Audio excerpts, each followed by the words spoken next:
And we are in, boys. Happy Sunday. If you're watching this on the weekend, I hope you're having a good one. The goal today is to take you from average to great, and particularly in the fitness world, because that is my game, that is my world, that is what I understand. So what we need to understand is, who are the greats and what are they doing that you might not be? What's gotten them to where they want to be and where you might want to be? And what's the difference? What's the gap? Because a lot of people assume that it might be that they're taking a certain supplement, or that they're doing a certain exercise, or working in a certain rep range, or going to the gym more than that person. Those things may all be true, but I can absolutely, with 100% certainty, guarantee you that those are not the main needle movers when it comes from going to average to great, particularly in the fitness world. Because if you think about it this way, we all have the same 7 days in a week. Nobody is going to advise, well, nobody who actually knows what they're talking about is going to advise you to train 7 days a week if you want to become like a bodybuilder, for example, if you want to get bigger, if you want to put on muscle mass, you know, what are we calling it? Hypertrophy, all these fancy words, they're all in the same thing, right? If you want to put on more muscle, if you want to get aesthetic AF, right? No one is going to advise you to train every single day. I know Tate's saying it, and I get it, and I see where he's coming from with it, and I'm not disagreeing with it. But his goal, and he says this openly, is he's not trying to be a bodybuilder. He ain't trying to get bigger. I mean, he's a big guy, right? And it's working for him, so let him crack on. But for the vast majority of people, training 7 days a week is probably not the best bet. But that's not really the point. The point is this. We've all got those same 7 days. None of the top guys are training 7 days. I doubt, very much doubt. So what are they doing? They've got the same amount of time as you. Are they spending more time in the gym? Maybe. But the consensus at the top of the game, and I've listened to plenty of these people, I've met some of them, is not that you need to be spending more time in the gym. It's not that you need to be going more than even 5 times a week. I train 5 times a week. It's the intensity within your sessions. Because the vast majority of people, the 99% of people, when I see this, and you can see it yourself in your gym, they're not training hard enough. That's what it is. You shouldn't be going in the gym just because it's a gym day.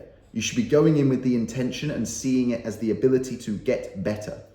If you're going in and just going through the motions, you're not going to get anything out of it. Now, don't get me wrong. I get it. Not every day is going to be a good day. Not every day you're going to be able to progress. But you want to have 90% of those days being days where you are making progress in some way, shape, or form, so that you can offset that against the 10% of the days where you're just not on it. You're tired, you're stressed, you're hungover, you're whatever the negative emotion or feeling might be. It doesn't really matter. We're all going to have those days. We're all human beings, right? You don't need to train for more than an hour. You don't need to train more than 5 or 6 days a week. What you do need to do is train harder with more intensity. Look at, on one end of the extreme spectrum, Dorian Yates, right? If you don't know who Dorian Yates is, check out his YouTube channel, go and see the guy on social media, Google him, absolute GOAT in the industry, lives out here in Marbella as well.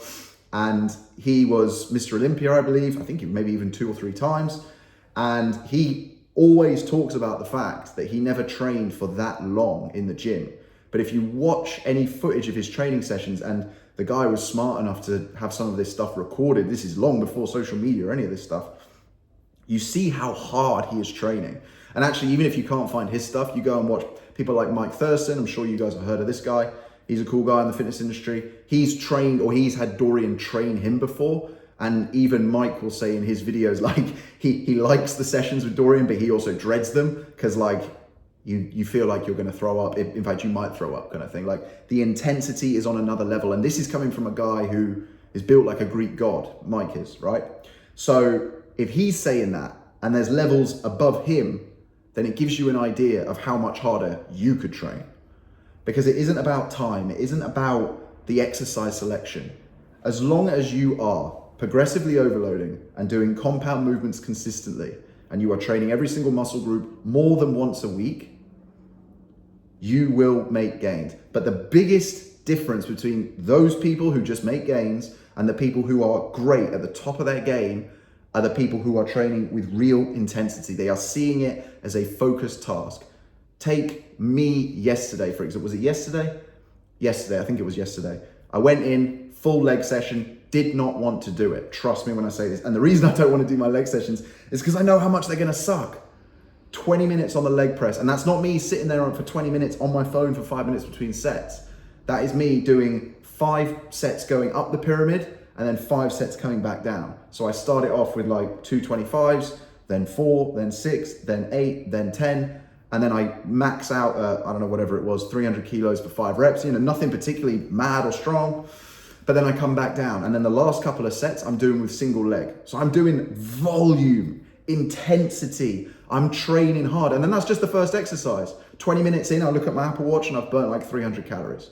That is intensity, guys.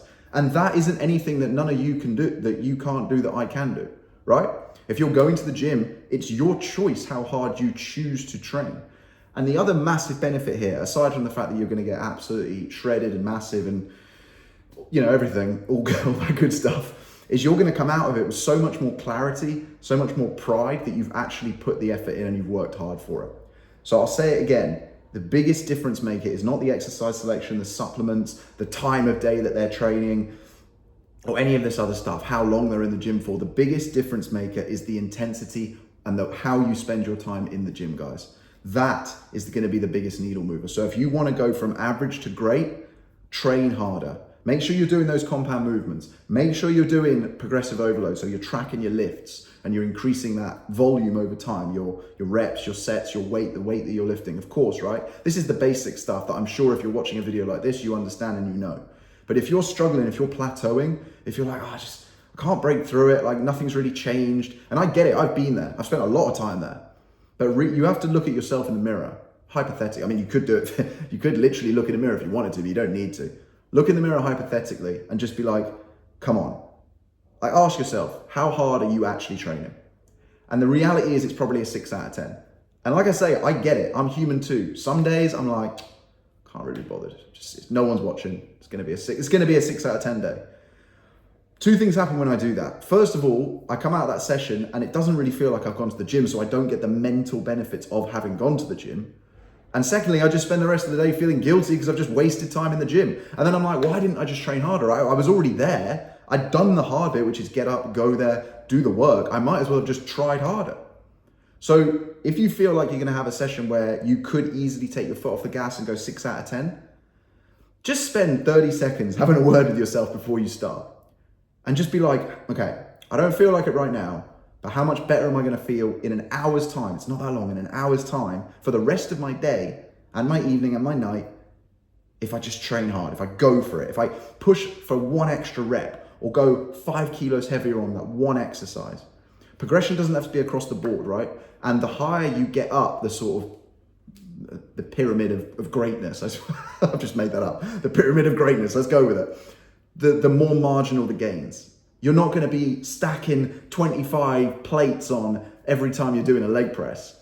You're going to literally get to the point where you're having to put like an extra 1.25 kilo plate on, and you can maybe do 1 more rep in one of your sets. But that's still progression. That's still moving in the right direction.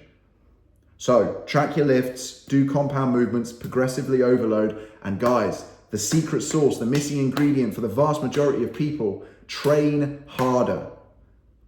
Try not to get sucked in to the environment that you are in.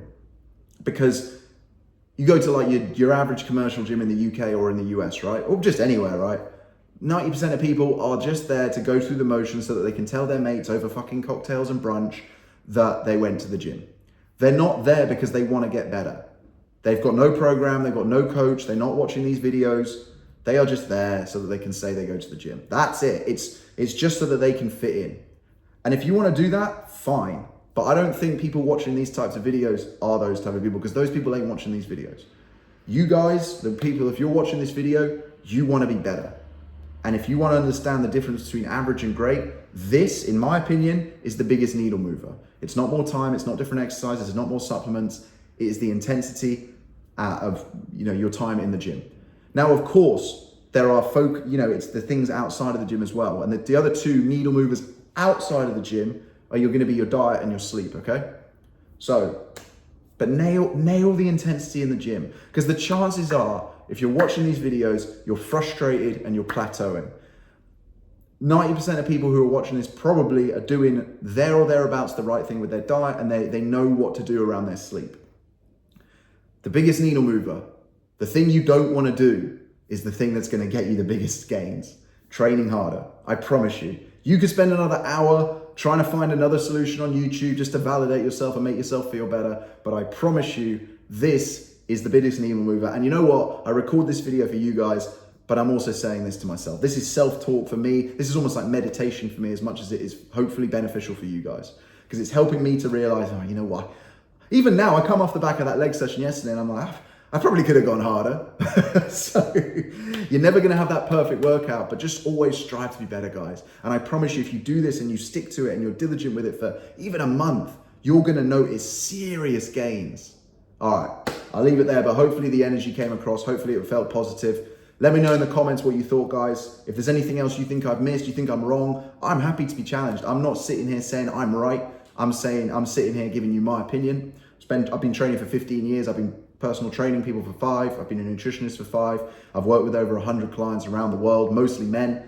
And I can tell you the biggest needle mover is not me giving them some super specific training program. It's the accountability, and it's me helping them to realize that they are capable of more than they thought they are. And the only way that you can do that is if you go out and apply yourself, and if you try harder than you thought you could. And I guarantee you, the levels are there. All you got to do is climb them, boys. Get stuck in, get it done. I'll see you soon.